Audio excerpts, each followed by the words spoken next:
Fala pessoal, bom dia, boa tarde, boa noite, não sei o horário que você está vendo esse vídeo. Meu objetivo é fazer uma revisão rápida de recursos, trazendo aí pontos fundamentais que eu acredito que possa cair numa prova de faculdade, numa prova de concurso. Não vou aprofundar muito, estou mesclando aí entre questões objetivas, questões discursivas para você ampliar seu rol. E aí estou aparecendo aqui para você justamente deixar seu like, deixe um comentário positivo aqui embaixo, diga se gostou dessa aula. Então, se eu não pedir, vocês não vão deixar seu like aí. Então, dá um like, não custa nada, me ajuda a divulgar o canal, me ajuda a produzir mais conteúdo, tá? Para você que está só escutando esse vídeo, também serve. Você consegue na aula não, no percurso até o trabalho, ir escutando, revisando, aprendendo, e todo mundo sai ganhando dessa aula aqui, tá? Meu fone de ouvido, eu esqueci o fone, então talvez o áudio fique ruim. Enfim, vou testar. Se ficar ruim, eu gravo uma nova aula com um fone de ouvido, justamente para melhorar o áudio, tá? Já comprei também um microfone de lapela, que aí também vai ajudar muito a minha vida e a de vocês, pela questão do áudio, tá? Sem mais delongas, vamos aprofundar aí esse conteúdo e estudar. Deixa eu sair da tela. Vamos lá, deixa eu pegar aqui a tela para melhorar. Ó a questão, ó o enunciado da questão. Fala o seguinte: em uma ação de indenização por danos morais ajuizada por Lucas contra o Banco Ômega, o juiz de primeiro grau extinguiu o processo sem resolução de mérito, por entender que o autor não havia demonstrado interesse de agir. Esse tipo de decisão terminativa, de sentença terminativa,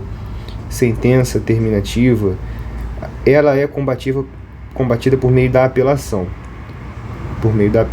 Esse é o primeiro quesito. Inconformado, Lucas interpôs a apelação. O juiz, ao receber o recurso, manteve a decisão. Então ele teve a oportunidade de, na apelação, exercer o juízo de retratação. Ele teve essa oportunidade de se retratar, né? De se retratar dentro de um prazo de 5 dias. Mas ele manteve, sustentou e encaminhou os autos ao tribunal. Lembrando que em sede de recurso existe a questão dos preparos, né? O preparo do recurso. O juiz, essa questão da admissibilidade recursal, ela é feita pelo tribunal, pelo juízo ad quem, tá? É o juízo ad quem que vai fazer a análise do preparo. O novo CPC, né, que não é tão novo assim, de 2015, ele determina que é o juízo ad quem, não é o ad quo. Então não seria o juízo que teve essa sentença, essa decisão terminativa, que implicou na minha apelação, não vai ser esse juízo que vai fazer a questão da análise do preparo, né? Quem vai fazer essa análise é o tribunal, né? No julgamento da apelação, o Tribunal de Justiça entendeu que, de fato, a extinção sem resolução de mérito fora incorreta, pois o interesse de agir estava presente, mas ao analisar o processo, o tribunal reconheceu de ofício a incompetência absoluta do juízo de origem, né? Porque isso aqui, como é uma incompetência absoluta, é uma questão de ordem pública.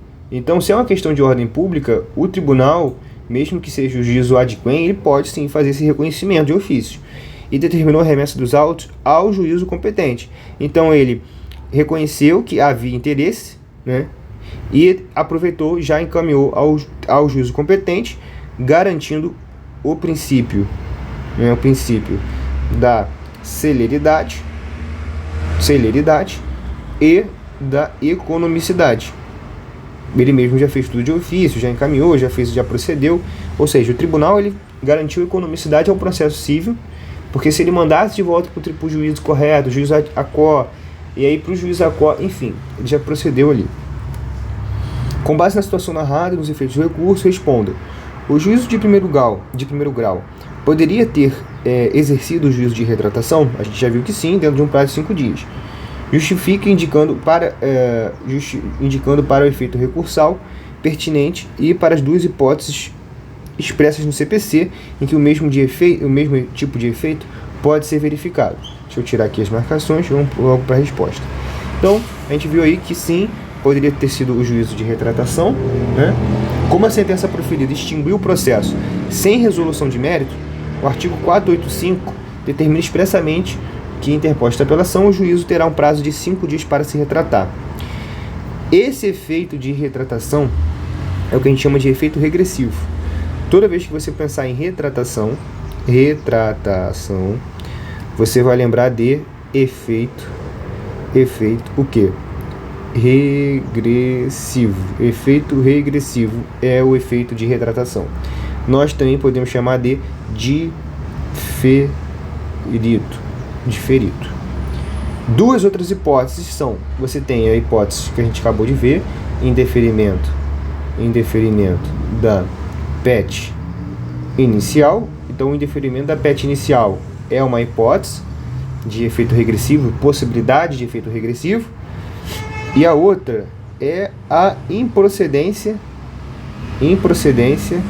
improc liminar do pedido. Improc liminar do pedido. Improcedência liminar do pedido também é uma hipótese de efeito de retratação, do efeito regressivo, do efeito diferido, enfim, da retratação.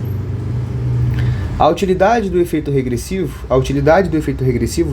seria justamente obediência aos princípios da celeridade e da economia processual, economicidade, em que ele permite que o próprio magistrado consiga corrigir um equívoco de forma célere, evitando deslocamento desnecessário. Enfim, não preciso continuar, mas a gente tem isso, tá? E, bom, letra A é isso. Letra B, a atuação do tribunal ao reconhecer de ofício. Deixa eu apagar aqui para facilitar a leitura. Ó. Apagando, deixa eu tirar na verdade. Voltando. Vamos lá. A atuação do tribunal ao reconhecer de ofício a incompetência absoluta, embora Lucas não tenha suscitado, Lucas não suscitou, né? Decorre de qual efeito recursal? Justifique sua resposta, apresentando outro exemplo de matéria que o tribunal pode conhecer de ofício em virtude desse mesmo efeito. Então, a atuação do tribunal ao reconhecer de ofício é uma matéria de ordem pública, né? Então a gente chama isso de efeito devolutivo, porque ele está devolvendo, né, em sua dimensão vertical. Dimensão vertical, porque ela vem de baixo para cima, ela vem do tribunal ao juízo, né? E é vertical porque quando a decisão ela vem, tem a questão da hierarquia, o tribunal e o juiz, correto? Tem essa questão. E aí, quando a gente relaciona, deixa eu aumentar o som, quando a gente relaciona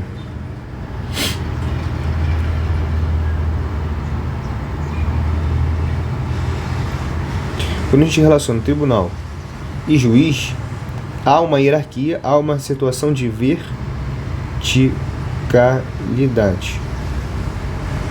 Essa situação de verticalidade é o que garante que o tribunal, que o juiz tem um dever de acatar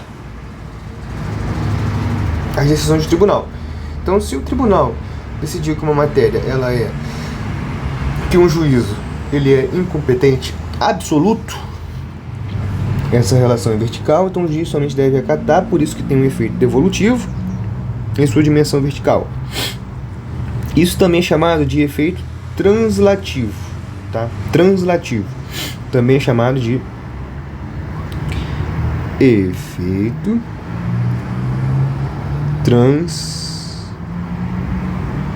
translativo, também é chamado disso.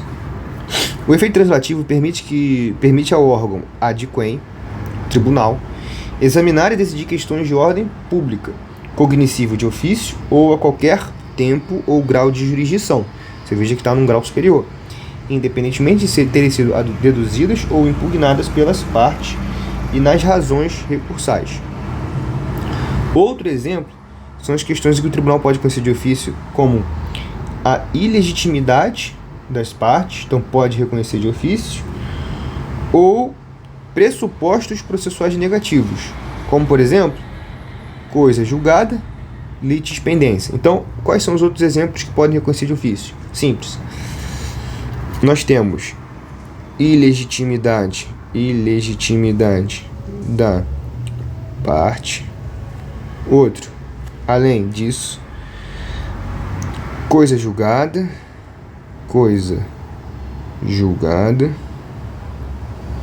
coisa julgada. E outro é a linha litispendência, tá? Então, ilegitimidade da parte, coisa julgada e a litispendência. São matérias de ordem pública que podem ser reconhecidas em qualquer grau de jurisdição e a qualquer momento. Tá? E a qualquer momento. Você não precisa se podar em relação a isso, né? Tudo bem? Acho que não tenho muito o que comentar mais sobre essa questão. Mas a gente vai voltar em alguns slides falando sobre essa questão novamente. Próximo. Para que um recurso seja conhecido e tenha seu método julgado, ele deve preencher requisitos intrínsecos e extrínsecos. Tá? Indique ao menos 4 desses requisitos.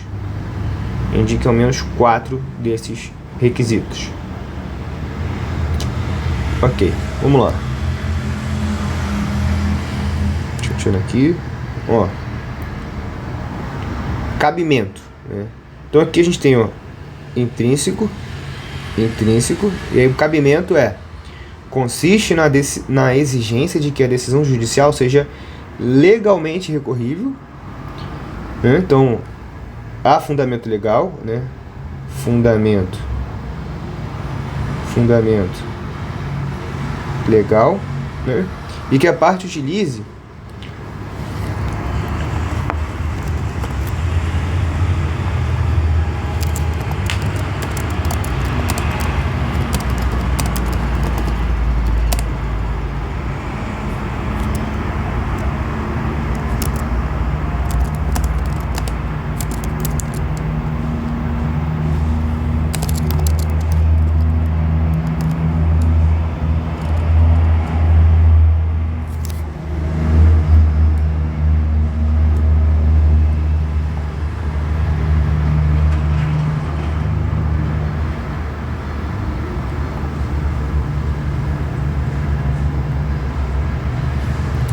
então fundamento legal e que a parte utilize a espécie recursal correta e prevista em lei para impugná-la.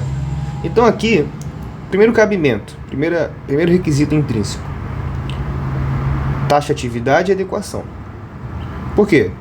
Tem que estar previsto em lei, ou seja, fundamento legal, e tem que ser a medida adequada. Medida adequada por lei. Outro requisito é o requisito extrínseco, que é o que a gente chama de tempestividade. Refere-se ao cumprimento do prazo legal estabelecido para a interposição do recurso. O recurso deve ser protocolado dentro do prazo previsto em lei, né? Prazo previsto em lei. Em regra geral, o CPC dá ali 15 dias, né? Para que o recurso seja oposto, né? Salvo os embargos de declaração, que tem um prazo de 5 dias. Tudo bem? Então, requisito extrínseco, tempestividade. Interesse recursal é o que a gente chama de requisito intrínseco. Intrínseco ao processo. Configura-se pela necessidade do provimento jurisdicional. Tá? Então, é na questão da necessidade, utilidade. Ou seja, é necessário para o provimento jurisdicional e tem uma utilidade prática. Então, baseia-se no binômio necessidade-utilidade, exigindo-se que a decisão tenha causado algum gravame ou prejuízo, sucumbência à parte. Então, a necessidade / utilidade, ela decorre justamente desse gravame à parte. Eu não posso entrar com uma ação, vamos supor, não posso apelar de uma sentença que foi favorável a mim. Não houve, nesse caso, qualquer gravame. Então eu não posso simplesmente apelar. Eu não tenho interesse recursal nessa ação. Isso é um requisito intrínseco. Né? E o preparo são os requisitos também extrínsecos. O preparo é a comprovação do recolhimento prévio, das custas processuais, do porte de retorno, se aplicáveis sob pena de deserção, salvo se o recorrente for beneficiário da gratuidade de justiça, tá? Da gratuidade de justiça ou isento por lei, tá? Então a gente pode anotar aí pontos importantes, tá? Nós temos então aí os requisitos. Os requisitos podem ser dois: intrínsecos ao processo ou extrínsecos. Sendo intrínseco ao processo, nós temos o cabimento, que é justamente a minha taxatividade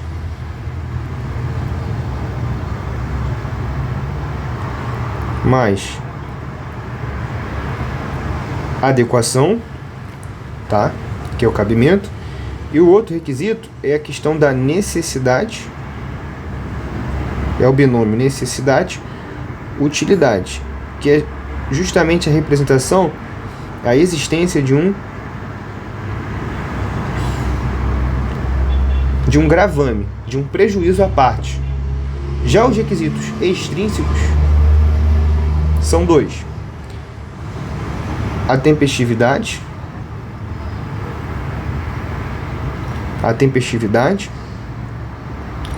e o preparo. A tempestividade é a obediência ao prazo.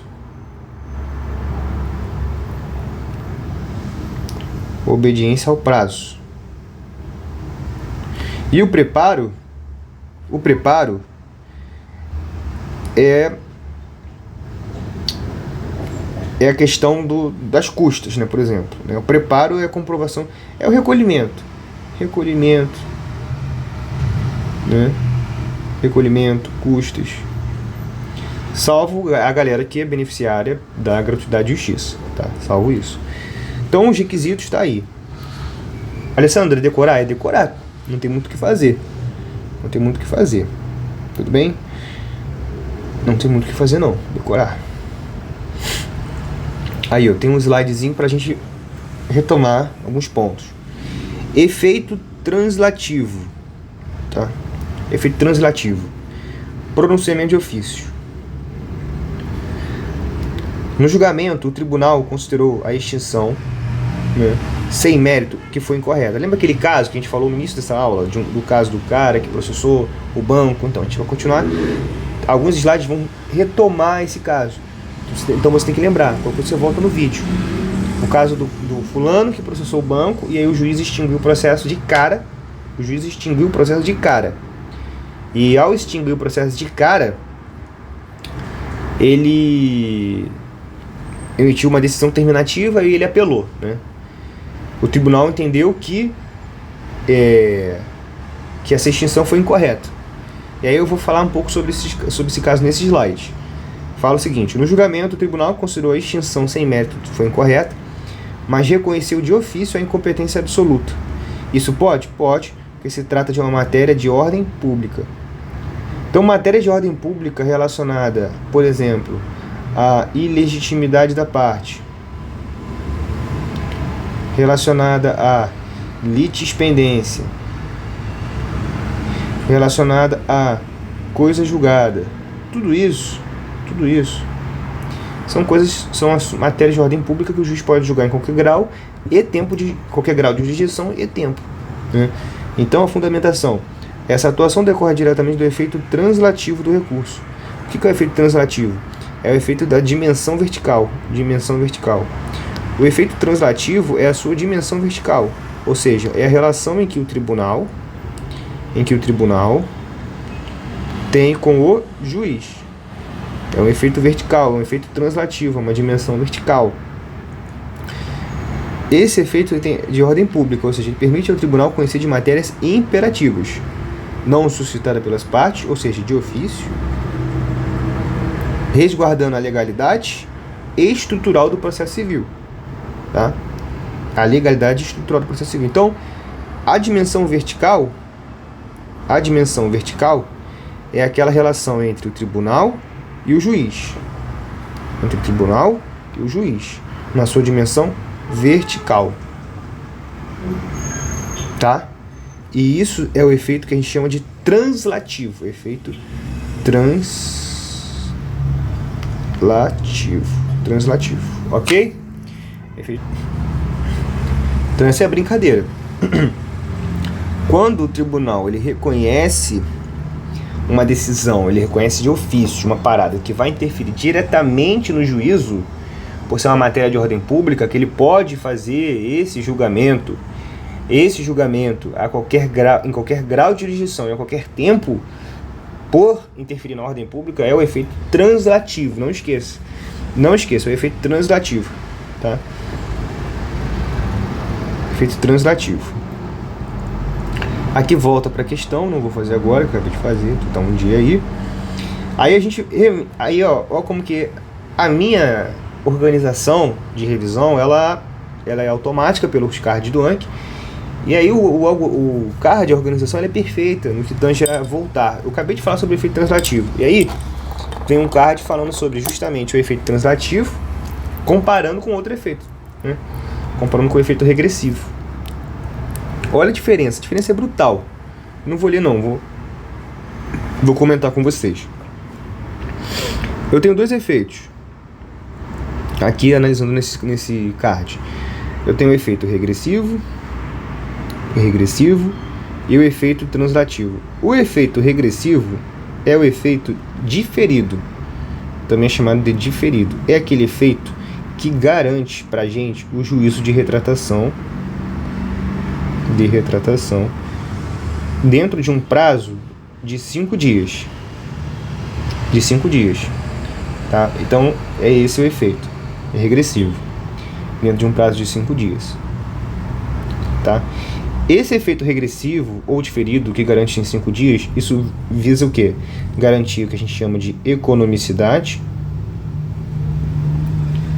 e garantir também a celeridade processual.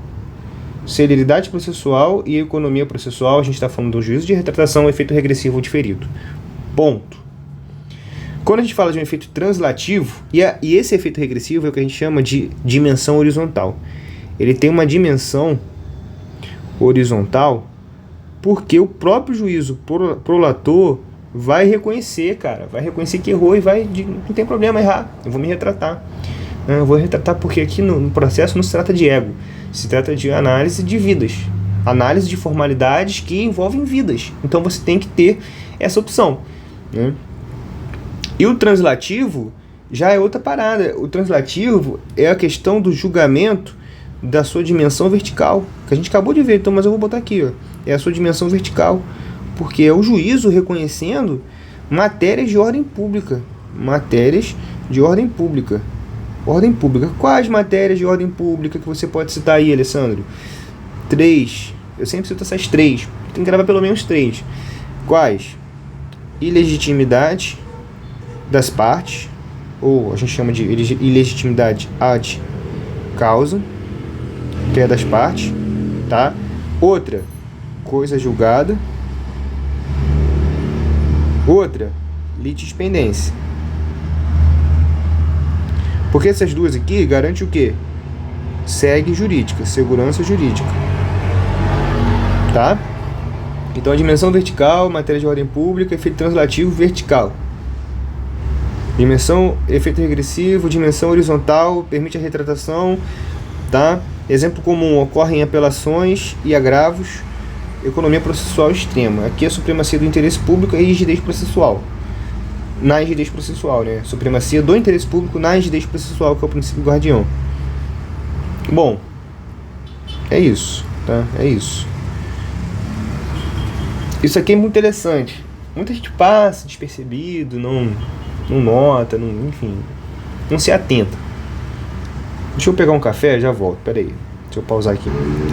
Pronto, peguei um cafezinho, vambora. Juízo de admissibilidade. Quando a gente fala do juízo de admissibilidade, né, nós estamos falando de uma fase preliminar do recurso. É uma fase preliminar. Olha só que definição interessante que a IA deu para mim, né? O juízo de admissibilidade consiste no escrutínio acerca dos cumprimentos de requisitos mínimos estabelecidos por lei. Cara, Escrutínio é uma análise minuciosa. Então, quando o juízo de admissibilidade, ele passa por uma análise minuciosa dos requisitos mínimos estabelecidos por lei, né, para garantir justamente que aquele recurso cumpriu os seus requisitos. Quais requisitos? Quatro deles principais.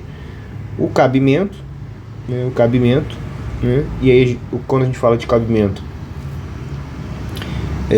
vamos colocar logo os quatro, depois a gente dá uma análise melhor, faço uma análise melhor, mas vamos lá. Primeiro é o cabimento, né? Nós temos a tempestividade,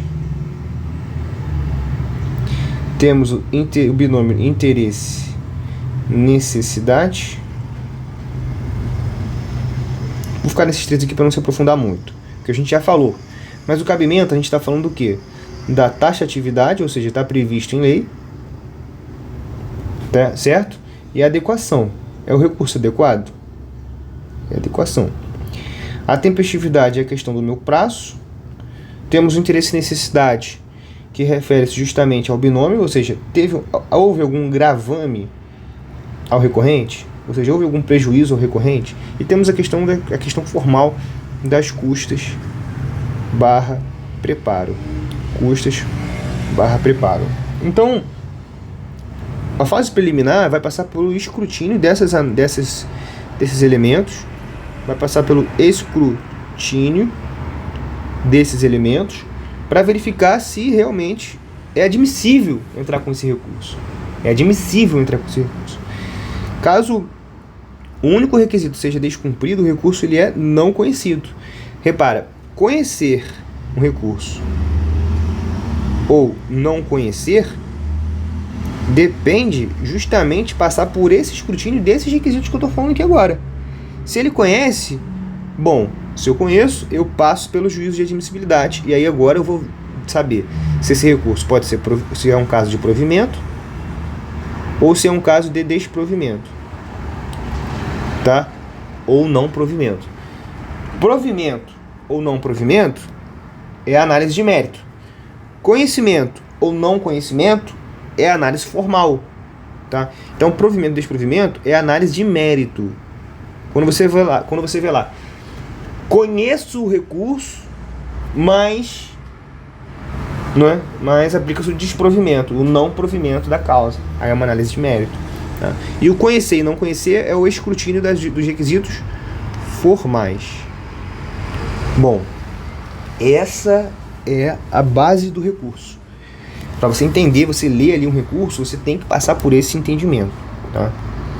Que é um entendimento básico. Para quem já está avançado, isso aí é mel na chupeta, né?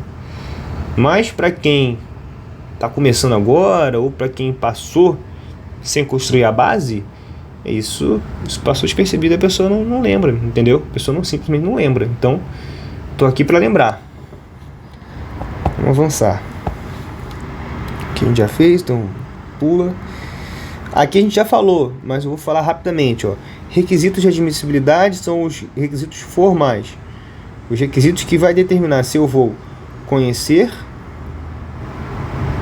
ou não conhecer um recurso.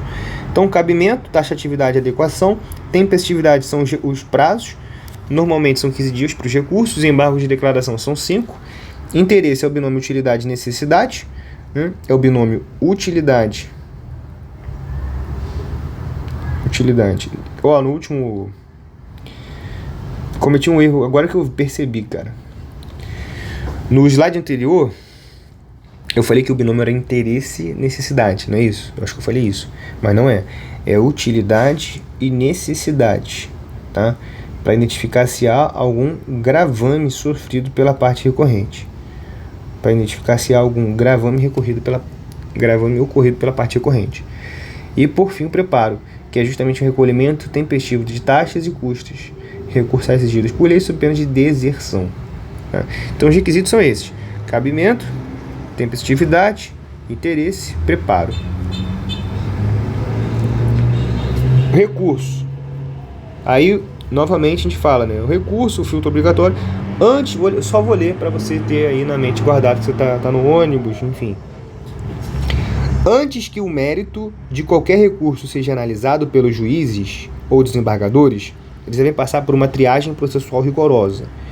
O juízo de admissibilidade é o exame preliminar das condições indispensáveis para que o tribunal possa, sequer, olhar para o que a parte está pedindo, sem transpor essa barreira.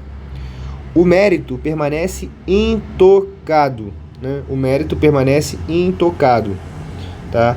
É o fato de conhecer ou não conhecer, tá? Conhecer ou não conhecer. Cabe aqui, ó, esse slide a gente já viu, né? Requisitos intrínsecos. Requisitos intrínsecos. Ó, é o cabimento e o interesse recursal. A gente pode até fazer uma análise, né? Ó, a mnemônica CTP, né?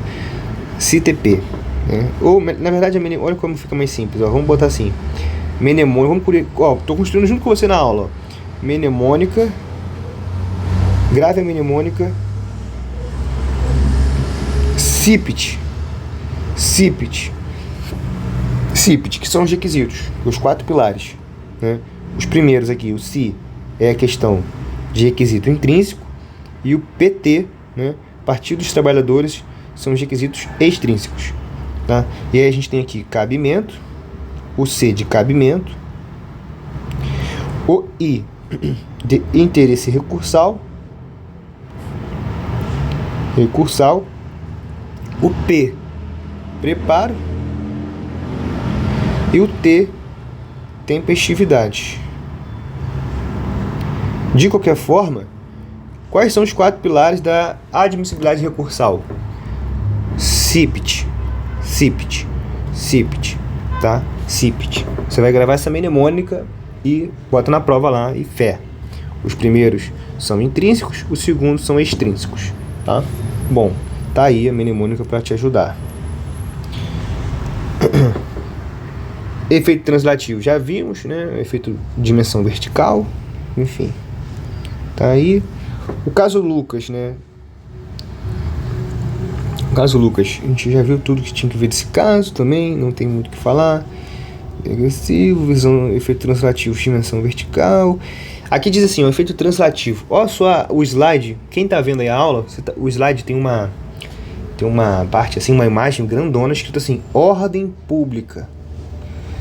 E a definição, vou ler com vocês. Efeito translativo. Esta é a dimensão vertical do efeito evolutivo. Ele transfere ao órgão adquém, tribunal, o dever de examinar questões de ordem pública. O CPC, no 337, parágrafo 5º, né, e o artigo 485, parágrafo 3º, autoriza que essas matérias sejam conhecidas de ofício, a qualquer tempo e grau de jurisdição, independentemente de terem sido expressamente impugnadas pelas partes nas razões recursais. Tudo bem? Não vou me prolongar porque eu, cara, já comentei com vocês muitas vezes, então não preciso. Aqui, novamente, é um slide que diferencia efeito translativo e efeito regressivo, né? Uma coisa interessante nesse slide que não tinha no outro é que no efeito translativo tinha no outro, mas estava implícito. O efeito translativo é feito por meio do juízo adquém, né, que é o tribunal, porque a dimensão é vertical, é de cima para baixo. No efeito regressivo é no juízo aquó, é a dimensão horizontal, tá? Dimensão horizontal. Aí aqui fala de uma questão, ó, vamos lá. Em uma ação civil, o autor interpôs uma apelação contra uma sentença. Normal.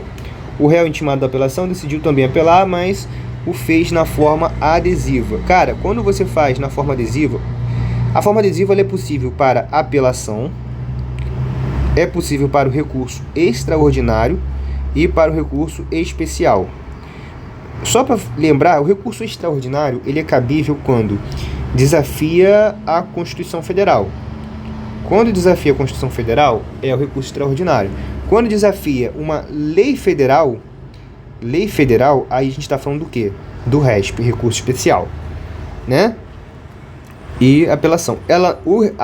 O recurso adesivo não é cabível contra não é cabível contra agravo de instrumento, não pode, e embargo de declaração.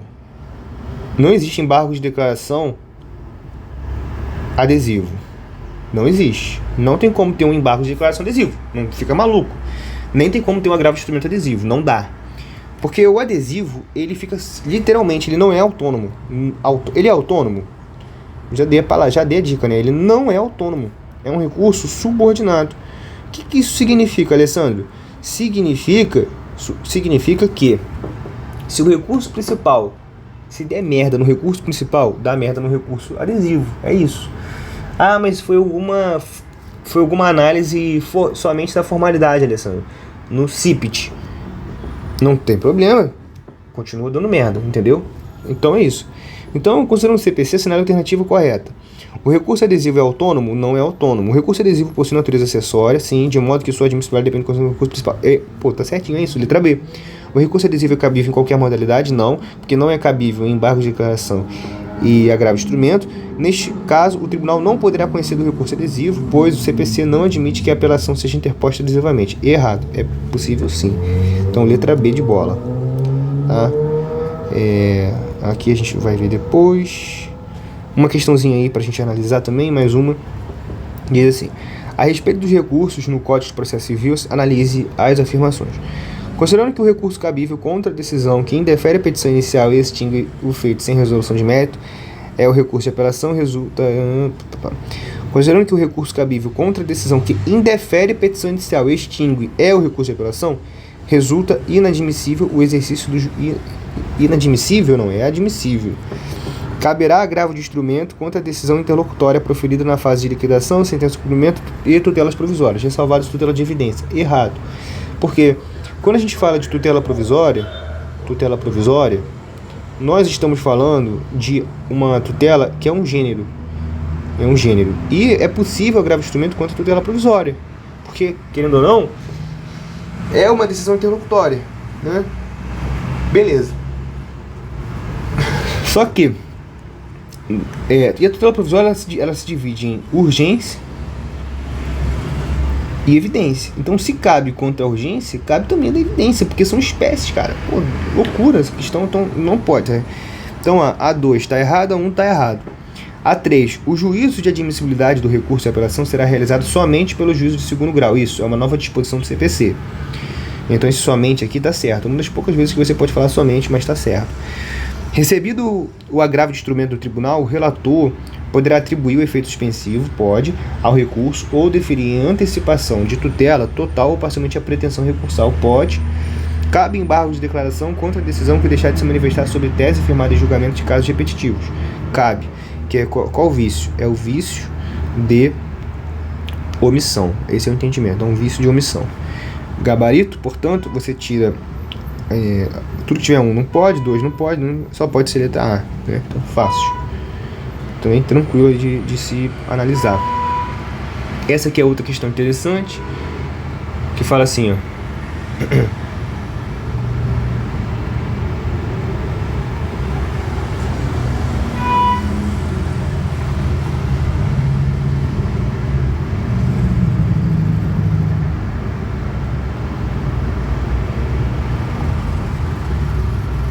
Fala assim: em mandado de segurança originário, né, o pedido foi julgado improcedente por acordo proferido pelo referido tribunal. O impetrante pretende ver reexaminada essa decisão, alegando erro. Então a gente está falando do quê? Mandado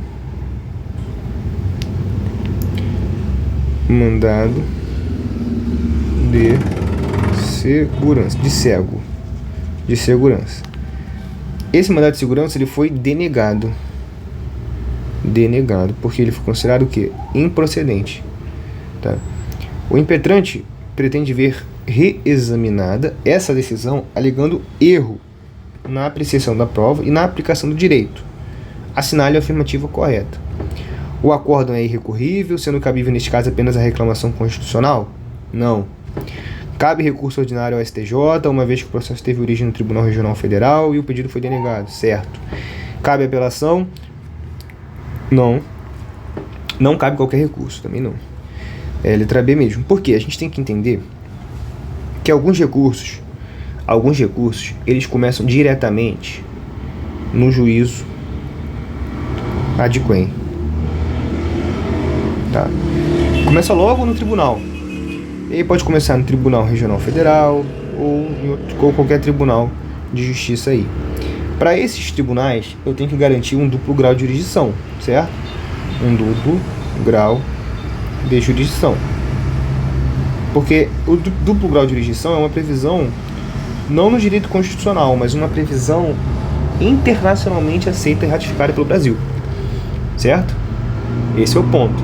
Então, para eu garantir que haja um duplo grau de jurisdição, quando houver essa denegação do mandado de segurança ou do habeas corpus, quando for denegado, o que vai acontecer? Eu posso impetrar um recurso ordinário ao STJ para que eu respeite o duplo grau de jurisdição e reveja se esse mandado de segurança ou esse habeas corpus foi denegado de forma correta, garantindo um duplo grau de jurisdição, certo? Mas e se eles forem deferidos? Se eles forem deferidos, aí eu posso fazer uma análise por meio do recurso especial, ou seja, para ver se a lei federal foi cumprida, ou por meio do recurso extraordinário para analisar, fazer uma análise constitucional, tá? Então, letra B de bola, tá?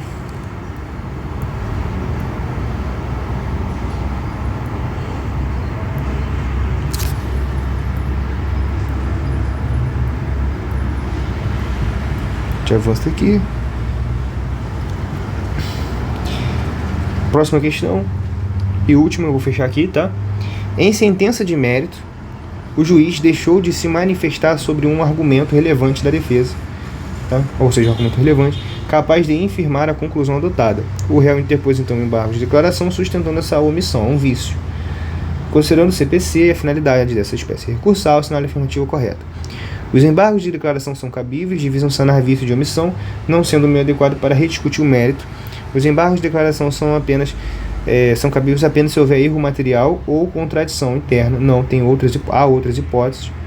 Os embargos de declaração, quando acolhidos por omissão, nunca podem alterar o resultado do julgamento. Errado, podem sim. O réu deveria interpor a apelação diretamente, pois a omissão não configura vício sanável por embargos de declaração. Compete sim. Então, o embargo de declaração, a gente tem ali um erro. São 4 hipóteses. Erro material, omissão, obscuridade,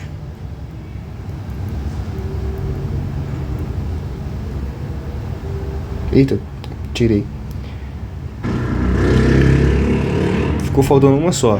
Vou botar de novo, ó. Erro material,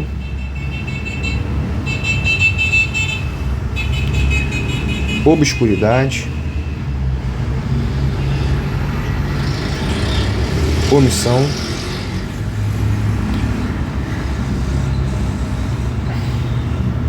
e contradição. São os vícios dos embargos de declaração. Esses são os vícios, tá?